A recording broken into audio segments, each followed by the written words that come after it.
High বন্ধুরা, কি করতেছো তোমরা? কেমন আছো সবাই? আজকের শুরু করলাম আমার ব্লগটা শুরু করেছি সেই দুপুরের পরে ঘুম থেকে উঠে টুটে চলে গেছিলাম ছাদের উপরে আজকে অনেকগুলো জামা কাপড় কাচেছিলাম, তো তাই আনতে গেছিলাম। নিচে বসে মেয়ে ভেবা করছিল, মা খিদে পেয়েছে। আমি বলছিলাম দাঁড়া রে, ও জামা কাপড়গুলো মুড়িয়ে মুড়িয়ে বাতাস ছাড়ছে, একটু উড়িয়ে মুড়িয়ে পড়ে যায়, কনে না কনে পড়ে যাবে না। আমি আগে নিয়ে আসি কাজ বাজটা সারি নয়, তারপরে খেতে দেবানি হয়, কিছু বানাই দেবানি, নাহলে দোকানের থেকে কিছু নিয়ে আসবানি। তারপর চলে গেছিলাম ছাদের উপর যে জামা কাপড় নাড়া ছিল সেগুলো, বিছানা চাদরটা আবার গিড়িতে রাখিছিলাম।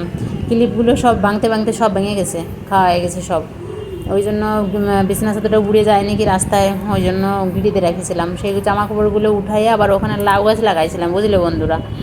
লাউ গাছগুলো প্রথমে খুব সুন্দর হয়েছিল, তারপরে রোদের তাপে এখন দেখছি কী রকম মরে মরে যাচ্ছে না, কোনটা হয়ে গেছে। যাই হোক, লাউ গাছের তুলসী গাছে জল দিয়ে ডাইরেক্ট নিচে চলে আসছিলাম, আসি দেখি একটুখানি ঘোরাঘুরি করতেই সন্ধ্যা লেগে গেছে। তবে সন্ধ্যা লাগালাম, সন্ধ্যা টন্ধা লাগাইয়ে মেয়ে তো খাবো খাবো করতে, এটা কী করবো, বাজারে চলে গেছিলাম।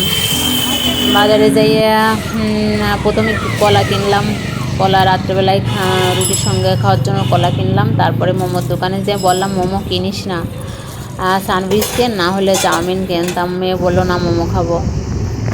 তারপরে কি করব, মোমোটা কিনে নিয়ে এসে বাড়ি এসে বললাম পরে খাবি খুনি, আগে গানের প্র্যাকটিসটা করে নে, খাওয়ার পরে প্র্যাকটিস ভালো হবে না রে। শুনলো না, বললো না আগে খাবো তারপরে প্র্যাকটিস করব। কথা কি শোনে? কথা তো শোনে না। যাই হোক, মোমোটা আমি থালায় বাড়ি দিয়ে দিলাম। আর কি কি কাজ যেন ছিল, কী যে করলাম তা মনে টনে ভুলে গেছি।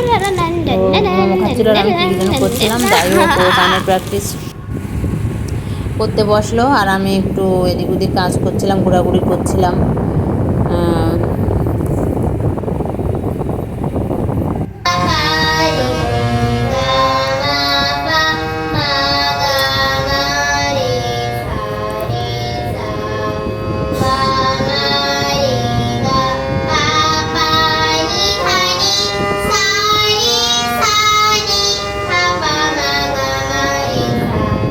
গানের প্র্যাকটিস হওয়ার পরে তারপরে গেলাম বই পড়ে টড়ে আবার রাতে রান্না আছে, কতগুলো জামা কাপড় আনি রাখিছি, সেগুলো বাজাতে হবে।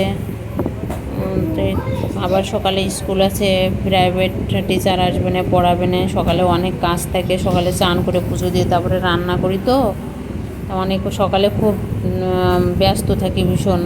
ওই সকালে আমি পড়াতেই পারি না। তারপরে ওকে পড়াই টড়াইয়ে তারপরে অনেকগুলো জামা কাপড় ছিল, জামা কাপড় বাজাতে বসলাম। তার ওকে বললাম যে তুই একটু ড্রয়িং কর, না হলে টিভি দেখ। তা ও টিভি দেখলো না, বললো মা টিভি দেখুন, আমি ড্রয়িং করব। তা আমি ড্রয়িং খাতা পেন্সিল টেন্সিল দিয়ে বারান্দায় বসিয়ে দিয়ে জামা কাপড় ভাজে নিলাম। যাই হোক বন্ধুরা, তোমরা সবাই ভালো থেকো আর আমাদের একটু লাইক করো।